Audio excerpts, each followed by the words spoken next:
Selamat mendengarkan novel Dewa Perang Kunlun Nathan Clark. Bab 2243. Nyawa orang ini keras sekali. Bilahnya benar-benar tenggelam ke dada Nathan Clark. Darah segar bercipratan, mengejutkan mata, kulit kepala semua orang kesemutan saat mereka menyaksikan. Saat Nathan Clark mencabut pisaunya, bilahnya benar-benar berubah dari hitam menjadi hijau tua. Jelas, zat khusus senjata itu telah tertinggal di tubuh Nathan Clark dan telah bercampur dan bereaksi dengan darah. Hahaha, melihat ini, banyak orang menunjukkan senyum kejam. Dengan cara ini, mereka mengumumkan bahwa Nathan Clark telah selesai. Begitu senjata ganas industri maya semacam ini menembus ke dalam tubuh, zat khusus akan bekerja pada tubuhnya. Ia pasti akan mati. Menyaksikan tubuh terkorosi hari demi hari. Tetapi tidak ada yang bisa dilakukan. Hanya bisa mati kesakitan. Kirin dan yang lain tidak lagi mau melihatnya. Mereka sangat memahami apa arti dari tusukan pisau tersebut. Semuanya penuh penyesalan dan menyalahkan diri sendiri. Mereka telah menjadi lebih kuat. Tapi apa gunanya? Bos yang mereka klaim sebagai orang yang mereka lindungi sedang menderita rasa sakit yang luar biasa. Ayo, teruskan. Kerumunan itu mendesak. Nathan Clark mengangkat pisaunya dan menikamkannya. Pisau kedua menembus dadanya, memercikkan darah. Kerumunan menyadari bahwa warna senjata itu menjadi lebih gelap. Ini menunjukkan bahwa lebih banyak zat khusus telah merasuki tubuh Nathan Clark. Sakit. Pada saat ini, Kirana Andersen merasakan sakit hati. Perasaan yang belum pernah dia rasakan selama 3 tahun. Pikirannya yang diliputi kebencian sepertinya telah pulih.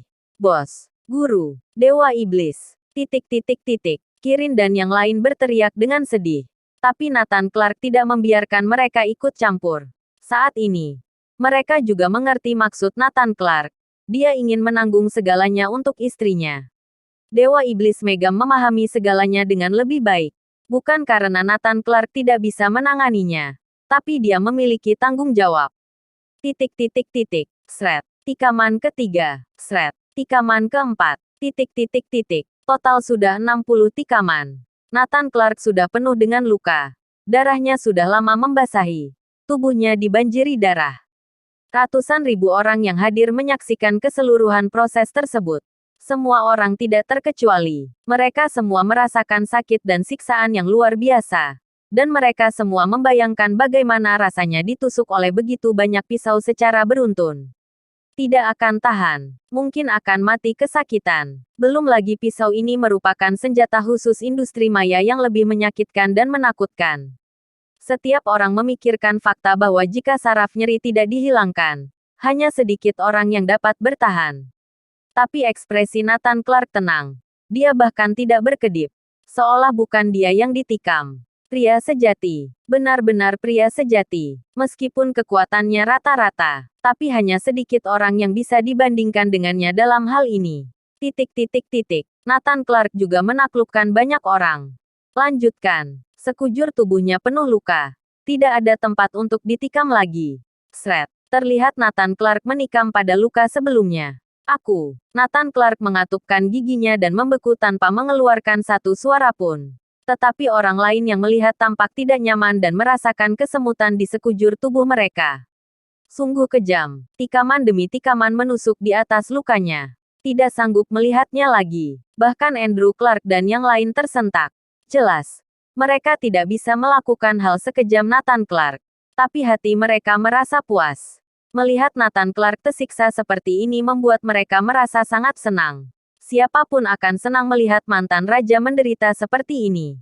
Nathan Clark terus menikamkan pisau ke tubuhnya lagi dan lagi. Tikaman ke-70. Tikaman ke-100. Nathan Clark telah menikam 100 kali. Setelah menikam 100 tikaman, Nathan Clark sudah sedikit goyah. Lagi pula, ini adalah pisau sungguhan yang menikam tubuhnya. Seseorang bergegas membantu Nathan Clark. Nathan Clark melambaikan tangannya, dan dia berdiri tegak kembali, memuntahkan seteguk darah, dan menatap semua orang sambil tersenyum. Senyuman itu seperti mengejek, seolah-olah mengatakan bahwa 1000 tikaman lagi tidak akan menjadi masalah. Astaga, nyawa orang ini begitu keras. Semua orang terkejut. Tapi Nathan Clark berusaha keras menahannya. Bab 2244. Dendam pribadi. Silakan datang untuk membalasnya. Setelah semua orang pergi, aku taruhan Nathan Clark akan jatuh dan berguling-guling sambil menangis kesakitan. Segera seseorang menimpali. Ya, aku juga berpikir Nathan Clark berusaha keras menahannya. Mantan raja lebih mementingkan wajahnya dari siapapun. Bukan? Ya, ratusan ribu orang sedang menyaksikan. Dia tidak akan berteriak kesakitan. Apalagi terjatuh. Dia hanya berpura-pura di depan kita saja. Aku menantikan penampilan Nathan Clark yang menyedihkan. Juga, zat khusus dari pisau ini telah menyerang tubuhnya. Nathan Clark secara bertahap akan terkorosi di masa depan. Sampai dia mati. Membayangkan penampilan menyedihkan Nathan Clark selanjutnya. Semua orang tertawa. Pada saat ini, Nathan Clark mengamati penonton. Aku Nathan Clark telah menepati janjiku. Aku sudah menikam diriku sendiri 100 kali. Bukankah sudah waktunya bagi kalian semua untuk melepaskan istriku sesuai kesepakatan? Jika ada satu orang pun yang tidak setuju, Nathan Clark akan benar-benar marah. Dia akan bergegas dan menamparkan mereka sampai mati. Ini, meskipun beberapa orang ingin menarik kembali kata-kata mereka, sulit untuk mengatakannya di depan begitu banyak orang. Karena kamu sudah melakukannya, kami juga menepati janji kami. Membebaskan istrimu. Panglima Muda Dewan Angkasa berinisiatif untuk angkat bicara. Oke. Kami setuju. Permasalahan ini dihapuskan. Semua orang setuju. Tunggu. Izinkan aku mengatakan beberapa patah kata. Andrew Clark berdiri keluar. Nathan Clark, sekarang kita berbicara tentang dendam antara Kirana Andersen dan Neslandia. Dan dendam antara Kirana Andersen dengan seluruh dunia telah diselesaikan. Apa kamu mengerti maksudku? Andrew Clark bertanya. Ya, aku tahu. Nathan Clark mengangguk. Nathan mengerti apa yang akan dia katakan. Semuanya dengarkan aku. Ini adalah dendam Kirana Andersen terhadap seluruh dunia. Kita sudah lepaskan dia. Hari ini kita tidak akan membunuhnya. Tapi dendam pribadi antara kalian dengan Kirana Andersen masih diperhitungkan. Jika kalian ingin membalaskan dendam pribadi, tetap harus dibalas. Dewan Angkasa tidak bisa melarangnya, kata Andrew Clark. Maksudnya sederhana. Hari ini, yang ingin membunuh Kirana Andersen adalah publik, semua orang, dan seluruh dunia. Ini adalah dendam seluruh dunia. Tidak ada hubungannya dengan dendam pribadi. Panglima Muda Dewan Angkasa mengangguk. Ya, aku mengerti. Kami tidak peduli dengan dendam pribadi. Ini adalah permainan kata yang dilakukan Andrew Clark. Misalnya, dendam antara klan Clark dan Nathan Clark akan terus berlanjut. Tapi Nathan Clark tidak peduli tentang itu. Dia menikam dirinya sendiri 100 kali hari ini untuk memberi tanggung jawab pada dunia. Nathan Clark mencibir. Oke, tidak apa-apa. Tapi aku sudah melunasinya untuk istriku. Untuk dendam pribadi, silakan datang untuk balas dendam. Aku akan menunggu. Nathan Clark akan mengambil tindakan terhadap mereka yang datang untuk membalas dendam. Hahaha, semua orang tertawa. Dengan kondisi Nathan Clark yang seperti ini, dia masih mempersilakan semua orang datang untuk balas dendam. Dia tidak akan tahu bagaimana kamu akan mati. Melindungi diri sendiri saja sulit. Masih ingin melindungi Kirana Andersen. Mimpi. Terlebih lagi, dia tidak memiliki kekuatan itu. Selanjutnya, mari hapus bela diri Kirana Andersen.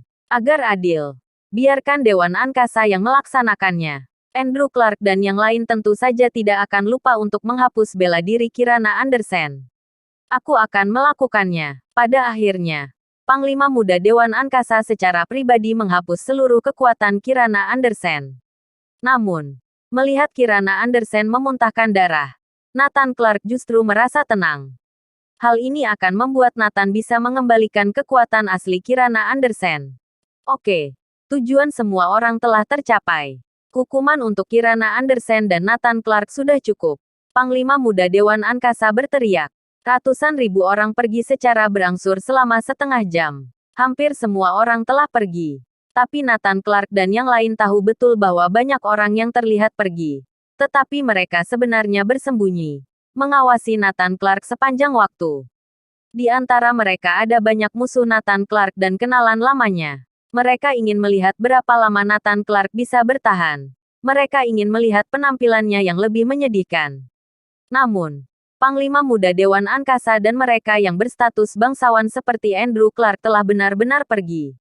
Tinggal di sini untuk menonton lelucon itu akan merusak reputasi mereka. Bagaimanapun, mereka telah mengendalikan informasi tentang Nathan Clark.